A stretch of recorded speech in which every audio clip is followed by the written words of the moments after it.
Walking back from Panera Bread and Greer today, I had to cross Wade Hampton US 29, which is, of course, a very dangerous street to cross. And got me thinking, what was the most dangerous decade in America in terms of pedestrian death, people being squished by cars?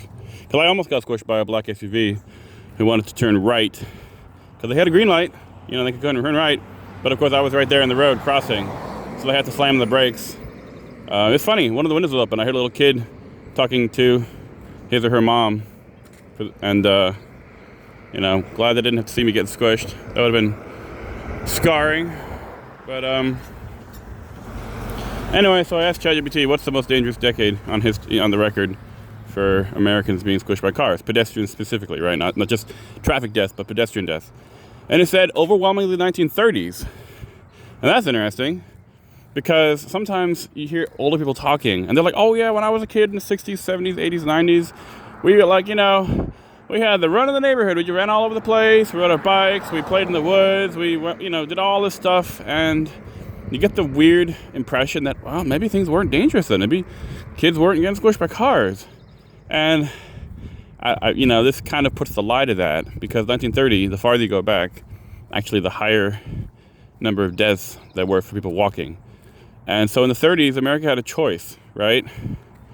Do you want to deal with the issue of who's squishing all the people here? At that point in time, 40% apparently of all traffic deaths were cars squishing pedestrians. Now it's like 20% or something. I think they even include cyclists as well. And so they decided to just solve the problem by not have people just walk anymore. Basically, they gave up on walking. So a lot of the decrease after the 30s in pedestrian deaths is just people not walking anymore. They got cars, they gave up on the dangerous extreme sport of walking in America and jumped in the car so they too could go squish some pedestrians.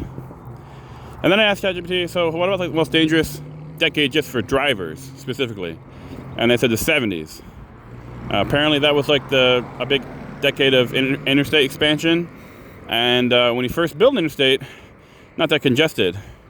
Same with all the big, wide stroads. And so they had the freedom to go as fast as they wanted. And a lot of them didn't wear seatbelts. And so they just kind of died a lot in the 70s. So that was interesting as well. But yeah, so where we're at now, we have a relatively low rate of pedestrian death compared to the 30s. But also nobody's walking, right? So we have a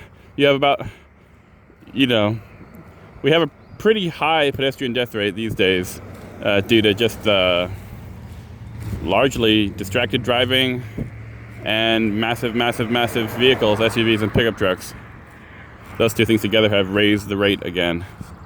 So it's not quite as it was in the 30s in terms of even in terms of the actual just raw number. I think the worst year in the 30s, 8,000 pedestrians died, and I think in one of the 2020s, 2022, I can't really remember what ChatGPT told me, we reached like 7,500. So obviously our population is way higher now than it was in the 30s, and we're not quite at the death rate,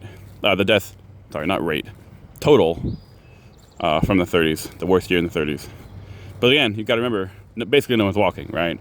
It's not really seen as a mode of transportation unless you're in a massive city's core, like New York City, or downtown, some other city, or if you're, in desperate times and all you can afford to do is walk.